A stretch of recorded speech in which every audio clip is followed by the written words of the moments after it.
salaamaaleykum ay kàddu yu tuub laa ci toftal ci dënk xibaar yi ma leen daa nafaral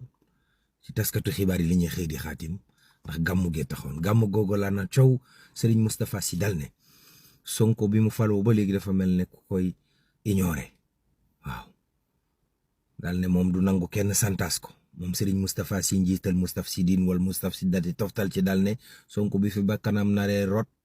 moo ca taxaw ba dara lu gàllankooru dalu ko am na ñuy yónnee ci ñooñ Sonko ngir bëgg koo gis waaye moom day lank te mu ngi xaar élection législative yi ñëw élection législative yooyu waxi Amadou Ba ji tax na Mimi Touré fab micro ba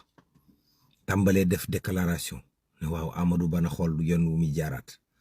walaay 27 septembre liste ba Pastef na représenté Sonko boo sàgganul dana ko communiqué waaw ma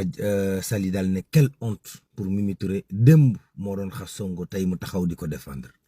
waaw gàmmu googu Serigne Babacar Sy Mansour xalif général des Tidiane yëkkati na ay kàddu ci taxawaat xoolaat réew mi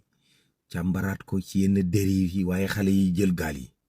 wallaay Sénégal war naa fay 2025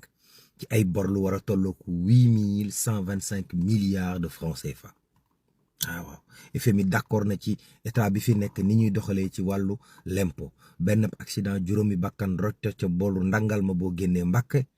am na ay blessé yu dul jeex accident yi ci tali yi bari na xale yi doon jël gaalu looco yi am na ñu jàpp ci ñi leen doon yóbbu ak ñu fomm seenu yoon waaw fi mu nekk nii waxi élection législative yi daal dajaloo na te gàmmu gi ñu génn saf na politique sàpp rek am na ñenn taalibe sax yu jàpp ne dañ doon gàmm xaw ma dañ doon meeting wallaay maa ngi jéggalu nag bu baax nekkoon ci yëfi gàmmu yi rek